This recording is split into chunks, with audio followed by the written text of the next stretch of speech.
இன்னைக்கு நம்ம வந்து என்ன பார்க்க போறோம்னா பெப்பர் சிக்கன் எப்படி பண்ண போறதுன்னு பார்க்க போறோம். நம்ம வீட்டு கிச்சன்லயே ரொம்ப நாளைக்கு அப்புறம் ஒரு ஃபுட் ரெசிபி நம்ம வந்து போடலாம்னு இருக்கோம். ஃபுல்லா ஃபுட் ரெசிபி, இது லாக் கிடையாது. ஃபுட் ரெசிபி எப்படி பண்றதுன்னு பார்க்கலாம்.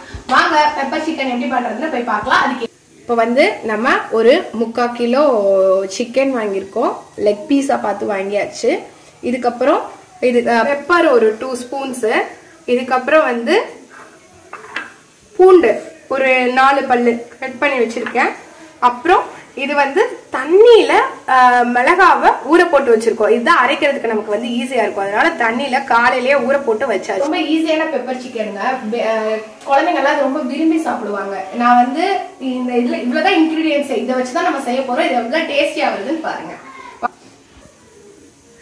இப்ப வந்து நம்ம வந்து அந்த ஊற வச்சிருந்தோம்ல அந்த மிளகாவெல்லாம் இதுக்குள்ள போட்டுக்கலாம்.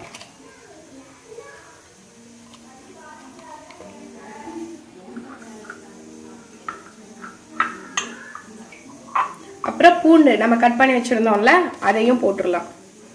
போட்டுட்டு கொஞ்சம் ஒரு 2 ஸ்பூன்ஸ் போட்டுக்கலாம். நம்ம இப்போ வந்து 2 ஸ்பூன்ஸ் எடுத்துருக்கோம். 2 ஸ்பூன்ஸ் போட்டுக்கலாம். இப்போ நம்ம 1 ஸ்பூன் கல்லுப்பு இதுல ஆட் பண்ணிக்கலாம். நாங்க அடிக்கும் போதே அப்பதான் வந்து இது நல்லா இதாயிடும். கல்லுப்பு போடுறதுனால மிக்சிலேயே போட்டுருவோம் 1 ஸ்பூன் கல்லுப்பு.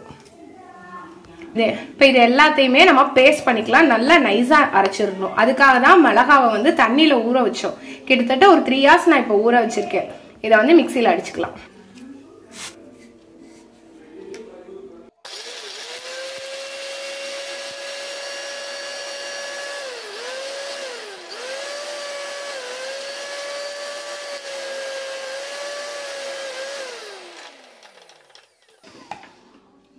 இப்போ பாருங்க, இதுல இன்னும் கொஞ்சம் ஃபைன் பேஸ்ட் ஆகணும். இது இன்னும் ஃபைன் பேஸ்ட் ஆகல. நம்ம என்ன நல்லா ஃபைன் பேஸ்ட் ஆக்கிக்கலாம்.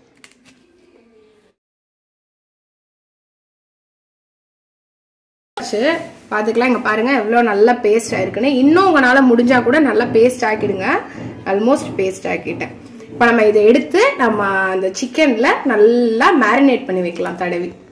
சிக்கன்ல நாங்க பீஸா கட் பண்ணி வாங்கிட்டு வரல, நடுவுல இந்த மாதிரி ஒரு பீஸையும் எடுத்து கட் பண்ணி வச்சுக்கிட்டீங்கன்னா நம்ம பேஸ்ட் வந்து உள்ள நல்லா போய் டேஸ்ட் இன்னும் நல்லா இருக்கும். அதுக்காக இப்படி கீரல் போட்டுக்கோங்க நீங்களே வீட்டுல.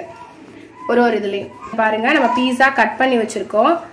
இந்த மாதிரிதான் ஒரு இடத்துலயும் பீஸா வந்து கட் பண்ணி ஒரு இடத்துலயா கீரல் போட்டு வச்சிருக்கோம். இப்படிதான் நீங்க கீரல் போட்டுக்கணும். அப்பனாதான் மசால்ஸ் வந்து நல்லா உள்ள போச்சுன்னா அதோட டேஸ்ட் இன்னும் சூப்பரா. நம்ம நெக்ஸ்ட் என்ன பண்ண போறோம்னா, இதுதான் நம்ம அரைச்சு வச்சிருக்க பேஸ்ட். இதை எடுத்து வச்சிருக்கோம். இதுல கொஞ்சம் கர்ட் ஆட் பண்ணிக்கிறோம்.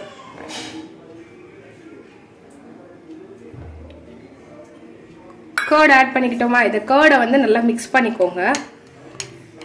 நம்ம வந்து கார்ன்ஃபிளவர்ஸ் எல்லாம் யூஸ் பண்ணல. கார்ன்ஃபிளவர் வந்து போட்டோம்னா மேல மட்டும் மொறுமொறுன்னு ஆயிட்டு உள்ள வந்து நல்லா வந்து வேகாத மாதிரி இருக்கும்.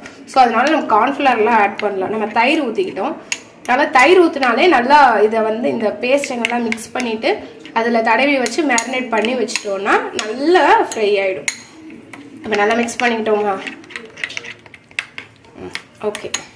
இப்போ வந்து நம்ம இந்த பேஸ்ட்டை வந்து இதுல அப்படியே தடவி வைக்க போறோம்.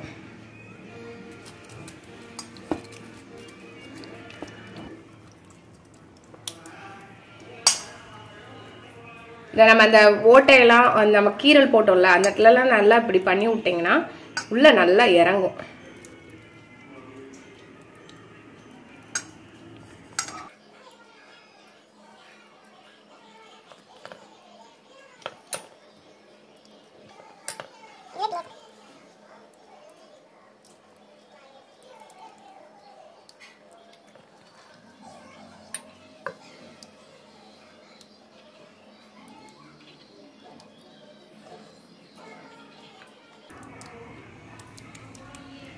ஓகே. இப்போ நம்ம நல்லா வந்து தடவி வச்சிட்டோம். சிக்கன்ஸ்ல பாருங்க 3 பீஸ்லயே தடவி வச்சிட்டோம். இதை கொஞ்ச நேரம் நம்ம ஊற விட்டுறலாம். ஸ்டவ் ஆன் பண்ணியாச்சு. இப்போ வந்து கொஞ்ச நேரம் வந்து கடாய் சட்டி காயட்டும். காஞ்சதுக்கு அப்புறம் நம்ம ஆயில் ஊத்தி, வேற எதுவுமே போட போறது இல்லை, வெறும் ஆயில் ஊத்தி டைரக்டா சிக்கனை ஃப்ரை பண்ண போறோம். இப்போ ஆயில் ஊத்திடலாம் கொஞ்சம்.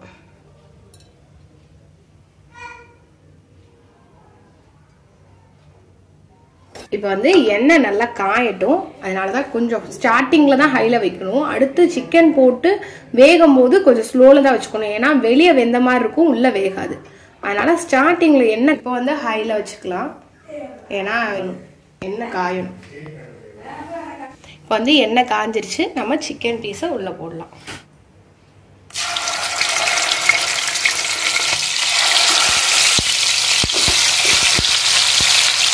ஒரு 3 மினிட்ஸ்க்கு ஒன் டைம் வந்து திருப்பி போட்டாதான் வந்து எல்லா சைடும் ஈவனா வேகும். அதனால வந்து நம்ம இப்போ திருப்பி போடலாம்.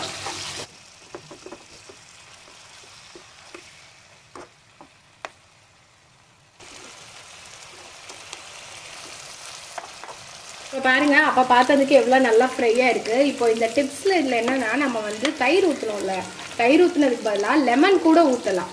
லெமன் ஊற்றினோன்னா இன்னும் நல்லா இருக்கும். எதுனால தயிரோ லெமனோ ஏதோ ஒன்று ஊற்றிக்கலாம். தயிர் இல்லாதவங்க லெமன் கூட அதில் ஊற்றி அந்த பேஸ்ட்டு கிண்டிக்கலாம். இப்போ பாருங்க, நீங்கள் இப்போ வந்து ஹை ஃப்ளேமில் வச்சிங்கன்னா மேலே உங்களுக்கு வெந்த மாதிரி இருக்கும், உள்ளே வந்து வேகாது. அதுக்காக தான் எப்பயுமே இதை மட்டும் லோ ஃப்ளேம்லேயே வச்சு நீங்கள் வந்து ஃப்ரை பண்ணணும். என்ன fry, not only chicken recipe, எது ஒன்று ஃப்ரை பண்ணாலுமே ஹை ஃப்ளேமில் வச்சிங்கன்னா மேலே வந்து கருகிடும், உள்ளே வந்து வெந்திருக்கவே வந்திருக்காது. அதனால வந்து நீங்கள் லோ ஃப்ளேம்லேயே வச்சு நல்லா ஃப்ரை பண்ணிங்கன்னா சூப்பராக ஃப்ரை ஆகும். பார்த்தீங்கன்னா பாருங்களேன், இந்த இடத்துல நல்லா வெந்திருக்கு பாருங்கள், நல்லா மொறு மொறுன்னு இருக்குது. இது மாதிரி தான் வரணும். இது மாதிரி வந்துச்சுனாலே உங்களுக்கு நல்லா இருக்கும்னு அர்த்தம். இன்னும் லைட்டாக இன்னும் கொஞ்சம் ஃப்ரை மட்டும் பண்ணிட்டோன்னா டூ பெட்டர், சூப்பராக இருக்கும்.